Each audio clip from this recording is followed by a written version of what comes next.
One thing I'm really going to miss when we end the COVID-19 lockdowns is the being able to sleep on my own timetable.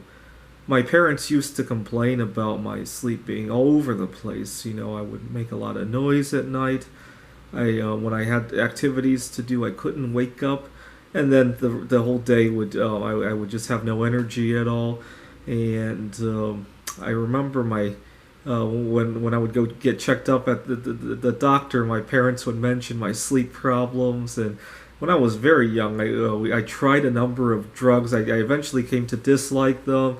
And besides, I dislike the idea of altering my body chemistry, and so I would pretend to take the drugs, but I really wouldn't, because my parents were pressuring me to. And for a long time, I just assumed I had a problem, until one time I had traveled with my family to Taiwan. We were in Pittsburgh. This is about a 12-hour difference. We got to Taiwan. Obviously, the first day, everybody went to bed at the wrong time. But over the next couple of days, as we were adjusting, I felt so good. I actually collapsed every day when I hit the pillow. And when I woke up, there was enough time to get ready, take a shower.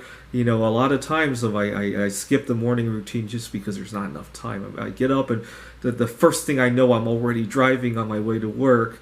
And so, but I had enough time during those couple of days when I was adjusting. I had enough time during the day. I didn't complain that there wasn't enough time to do everything I wanted. And I felt so good. It made me realize that I didn't have trouble sleeping. I had trouble sleeping once every 24 hours. And I think a lot of people have the same problem, because if you look around yourself, when was the last time somebody told you, oh my god, I have severe insomnia. I haven't been able to sleep for 3 days. I'm seeing dinosaurs. I'm seeing UFOs. When was the last time somebody told you that? That's a very rare insomniac, right? Most people who have insomnia actually they go to work and they fall asleep at their desk, right? They complain that there aren't enough hours in the day, and then when it's time to get up, they can't get up because they've only been sleeping 3-4 hours. It makes me realize that I need more time to sleep, and I need more time to be awake. And COVID-19 has kind of allowed me to do that to some extent. I've been following, actually I went online to download a clock for Mars, because I wanted to see what it would be like to live on Mars, because my schedule kind of behaves like that. On Mars, a day lasts about 24 hours and 39 minutes, if I remember correctly. There's also the concept of a lunar day. That's how long it takes the moon to rise and set, right? The moon rises and sets an hour later, approximately an hour later every day.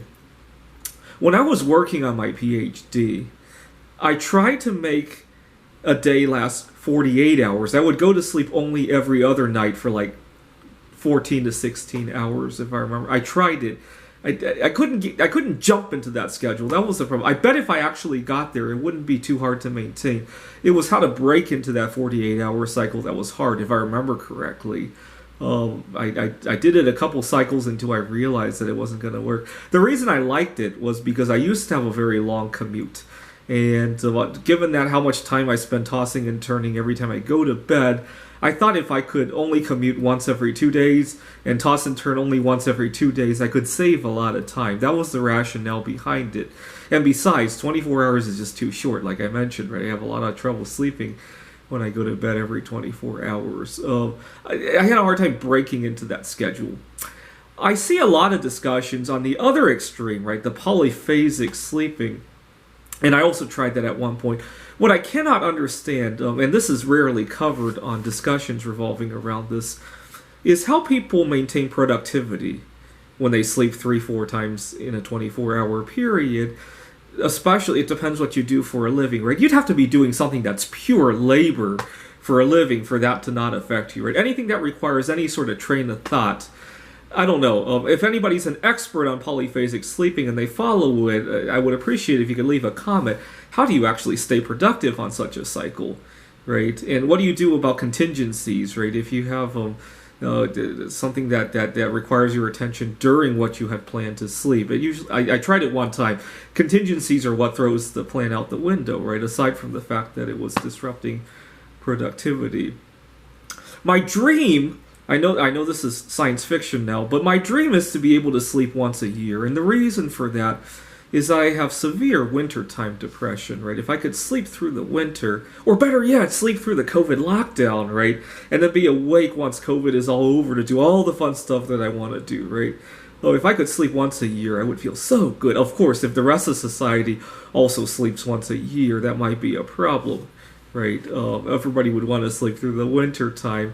Although the free market might take care of that, right? If everybody wants to sleep during the winter, you would think that the people the heroes like that who work through the winter would be paid extra, right? It'd be like hazard pay of some sort, right?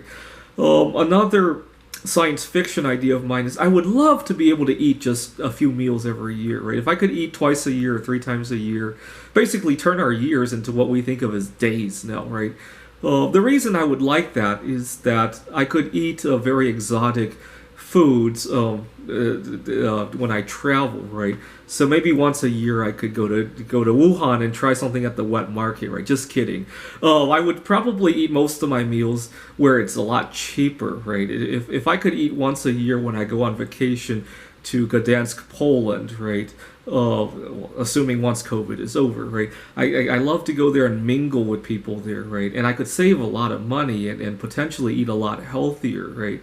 I would probably eat another meal in Taiwan, right? I really like the choice of fish over in Taiwan, right? And I could save a lot of money, right? And really enjoy some variety in my diet, right? Thanks for watching.